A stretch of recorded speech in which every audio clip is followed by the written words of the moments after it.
Hello everyone, it's Ruben here, and today we're going to talk about the new PTS patch notes v4.3. So a lot of new information actually here and some very interesting changes. So the table of contents, new features, updates and big changes, the base game, fixed and improvements, combat and gameplay, base game, alliance, war and PvP, art and animation. So first of all, two new dungeons, Frostvault and Depths of Malatar, are being added.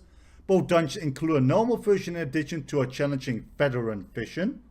Unique achievement awards are available for completing the dungeons, including a unique player skin, a unique non-combat pet, several titles, unique housing items.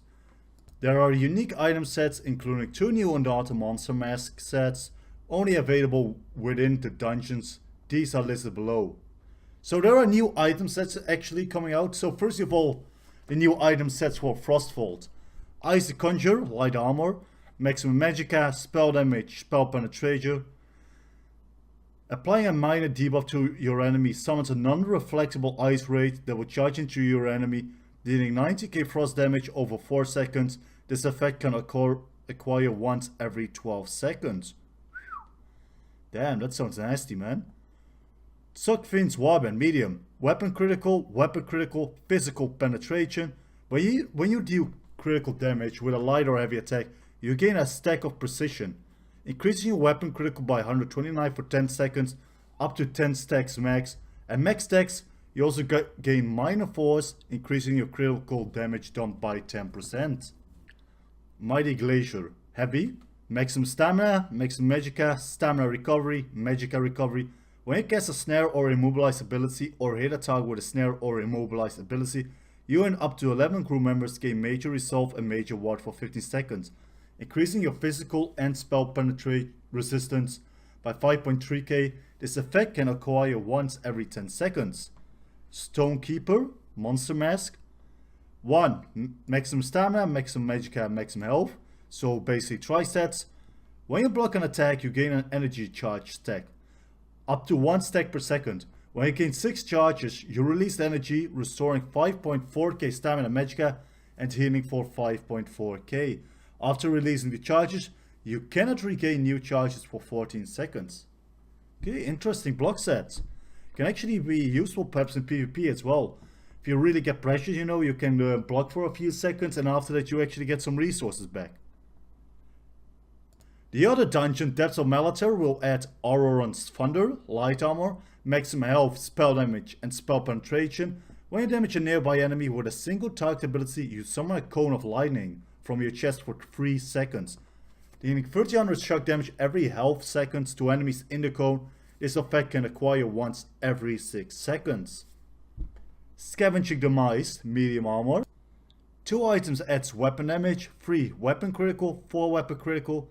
When you do critical poison damage to an enemy, summon the Scavenging Maul, who after 2 seconds attacks the enemy, dealing 7k poison damage and inflicting minor vulnerability for 15 seconds, increasing their damage taken by 8%. This effect can acquire once every 10 seconds. Kinda reminds me a little bit of Viper with the 7k poison damage, though there are some differences regarding the time and inflicting minor vulnerability. Frozen Watcher, heavy. 2 items acts maximum stamina, maximum health, 4 items maximum stamina again. Summons a blizzard around you while blocking, inflicting 1000 frost damage every 1 second to enemies within your blizzard. Your blizzard has a 50% chance of inflicting shield on enemies damage. Symphony's Blade, Monster Mask, adds 2% healing done. When you an ally whose primary resource is under 50%, grant them Meridia's Favor, restoring 2.3k of the resource every 1 second for 6 seconds. 18 second cooldown. They've also added new collectibles, A-League's Royal Crown Hat, Icebound Dwarven Spider Pet, Meridian Purified Skin, Ebon Sapphire Die. New furnishings are added as well. Collectible Trophy of King Narumor, earned by completing Depths of Malatar. Then you got the bust, also gained by completing Depths of Malatar. Then you have the Trophy of the Stonekeeper and the bust of the Stonekeeper, earned by completing Frostvault. In Frostvault you will rarely obtain the furnishing item Palisade, Crude or one of 2 different boar totems.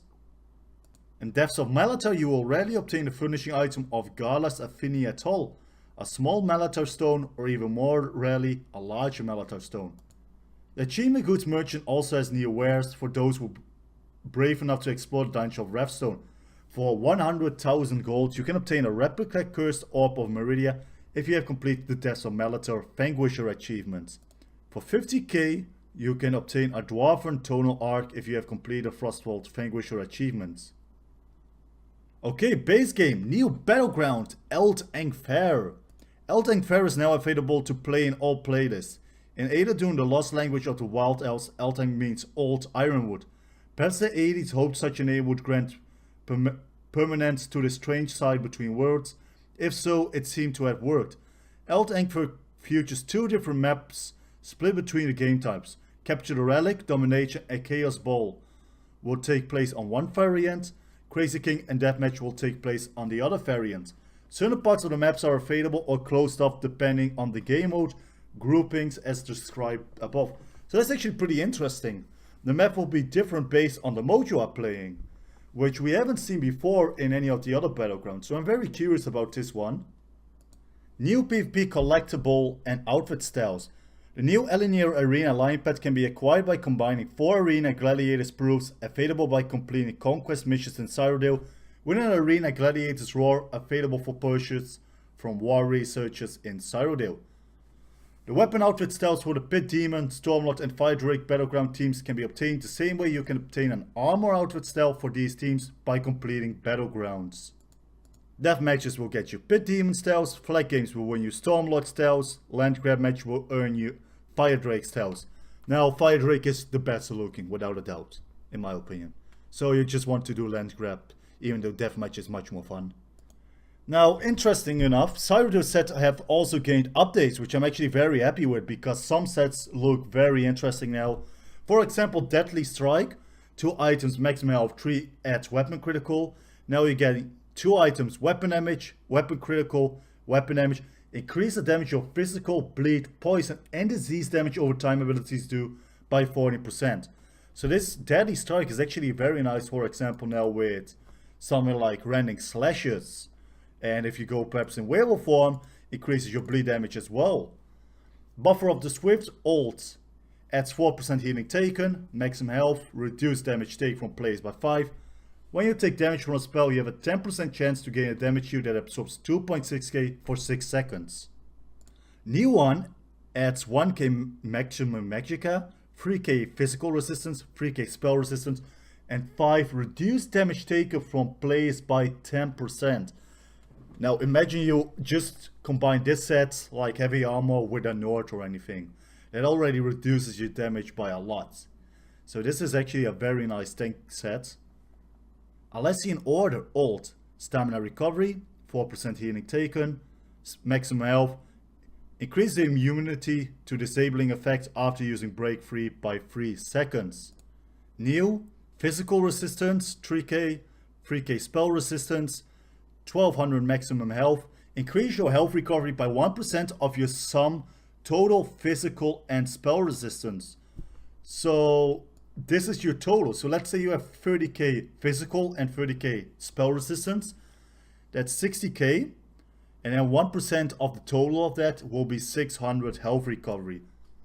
So if you run like a very tank setup with 40k physical, 40k spell resistance, it will be 800 increased health recovery. Okay, next set. So I already informed Gina about this. So this should be Beckoning Steel. This isn't Alessian Order. So this is Beckoning Steel. These two sets adds 3k spell resistance, adds 1.2k maximum health, adds 3k spell resistance. You have a 40% chance to intercept any projectile cast on an ally within 5 meters of you. New sets, pretty much the same except for the 5 item sets bonus. Generate an aura that causes you and 11 group members within the aura to take 10% less damage from projectiles. You can only be affected by 1 instance of Beckoning Steel, so it doesn't stack. So you can't have a group of 10 people running it and be immune to any projectiles. Damn, what a shame. Curse Eater, maximum health, maximum magicka, magicka recovery, reduced duration of all negative effects by 20%. Has been changed to maximum magicka, twice magicka recovery. When you heal yourself or an ally, remove 2 negative effects from them. If a negative effect was removed this way, your target restores 150 magicka. This effect can acquire once every 2 seconds. Sentry. Maximum stamina, weapon damage, weapon critical. Increase the radius you can detect sneaky enemies by 50%. Increases your damage done to sneaky enemies by 20%. Adds weapon damage as well. Has been changed to maximum stamina, so that's the same. The 129 weapon damage is the same. Weapon critical is a little bit lower.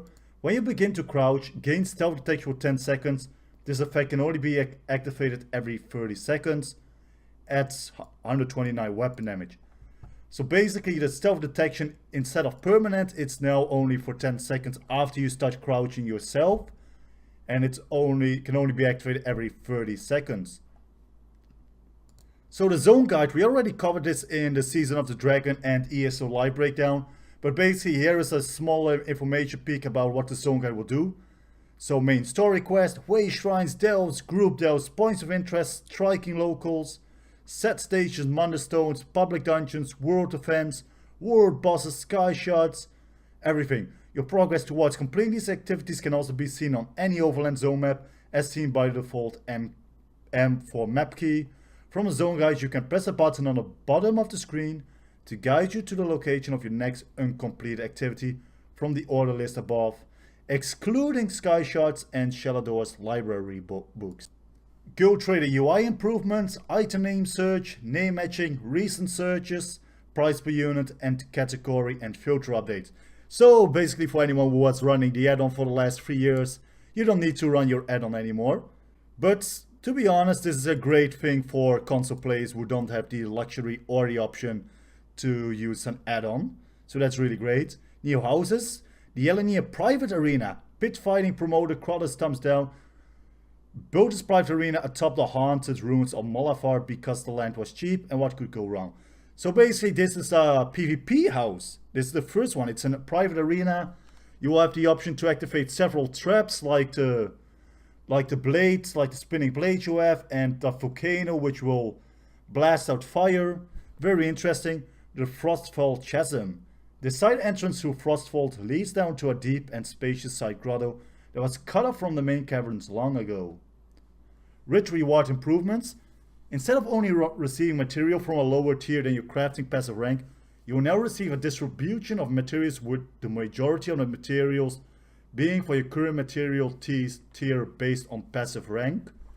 You will also receive a small amount of material for your next tier to allow you to stockpile a bit in advance, so when you rank up, you have the materials you need to keep going. You will still receive a small amount of materials randomly chosen from a previous tier in order to support making equipment for lower level characters. New Honor Guard motif will be added and will begin dropping on the live megasets on May 15. New achievements, champion point increase. The champion point cap will not be increased for update 21 or subsequent updates until further notice. Elsewhere prologue quest. This week you can start your journey along the path that leads to mysterious Elsewhere by accepting the offer of Grand Chancellor Abner Farn. Jesters Festival. The Jesters Festival is available to test this week only, and future new activity, new rewards and new event merchants offering to go with it. So there are new boxes and a new outfit style page for casual weapons, and they contain other rewards. These never before seen weapon styles can be rarely earned from the stupendous Jester Festival box or purchased from the Impresario for 10 effect tickets per outfit style. You also obtain 2 event tickets with the first Jester Full quest you complete in day alongside your stupendous Jester Festival box. So all ways to earn your Jester's Festival rewards. So Clockwork City, improvements, Dragon Bones, Horns of the Reach, Dungeons and Fixes, Imperial City, Lord 1 does their burst ability now as an appropriate icon. These are all small hotfixes pretty much. And then we go to the classes. So this is actually really interesting, combat and gameplay. So buffs and debuffs. Let's get started with the Dragon Knight. Draconic Power, Spiked Armor, fix an issue. Obsidian Shard, fix an issue where the heal from this ability Animals was not prioritizing players over pets. Nightblade, mark target, updated death recap. Shadow Cloak fixed an issue where this ability and its morphs were being removed from damage over time effects from siege weaponry that was applied to your characters, such as Fire Ballista's damage over time. Sorcerer Daedric Summoning. Updated tooltips for all summon abilities to better indicate the damage or healing they provide. Storm Calling. Boundless Storm. Reduce the cost of this ability and its morphs by approximately 34%. Implosion. Renamed this passive to Amplitude. This passive is now a reserve execute mechanic and increase your damage against targets by 1% for every 10% health they currently have. Okay, so that's really interesting. Now you actually deal more damage to people who have more health. So if someone is full health, you will have a 10% increased damage done. If they have 80% health, it's 8%, 60%, it's 6%, etc. You get the idea. This change was aimed at helping sources' damage production go up while helping them in the targeted gameplay pattern of getting targets into specific health thresholds.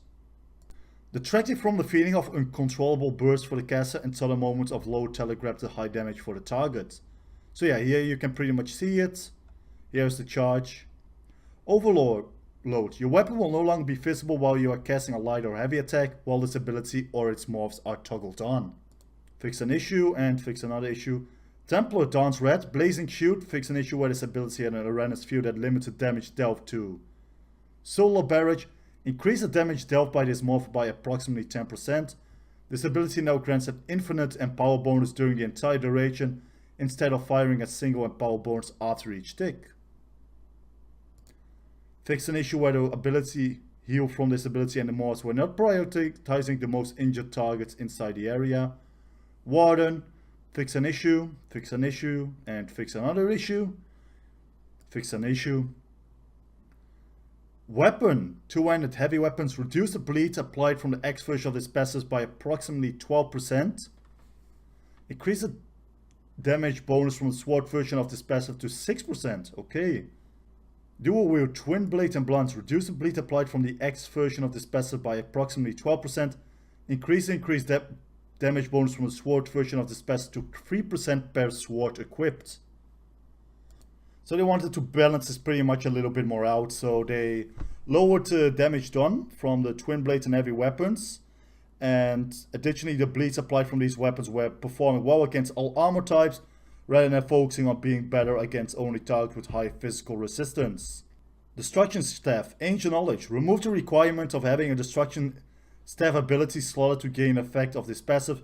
Now you simply need to equip the Destruction Staff type of the buff you want to gain the bonus it provides. In the Fire. The synergy grant from this ability and its morphs now have a minimum range of 12 meters to activate instead of 8 meters. In the Weapons.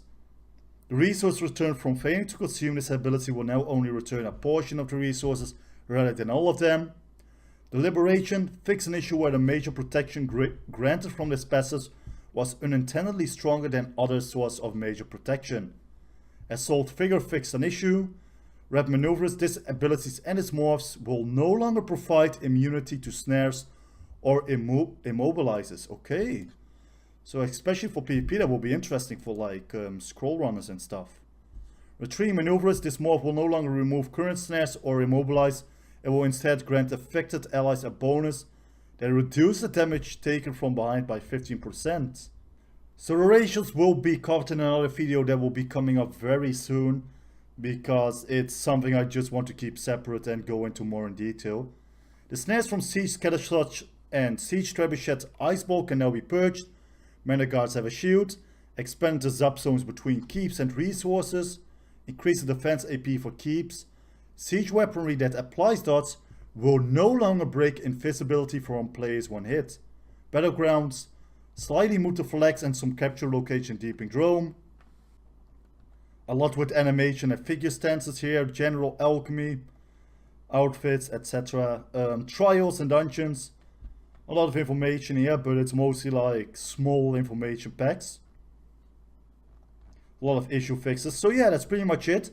Actually very interesting what's coming. I will definitely be playing the public test server and will make some separate videos regarding the new housing, the new battleground, the artifact hopefully. Hopefully we can get some nice artifact action and stuff like that. So if you liked that video, make sure to like, leave a comment, and feel free to check out my website, learneso.net or learneso.com. Just Went Live still needs some updating, but I'm already starting to promote it. Wish everyone a great day. I'm out. Bye-bye.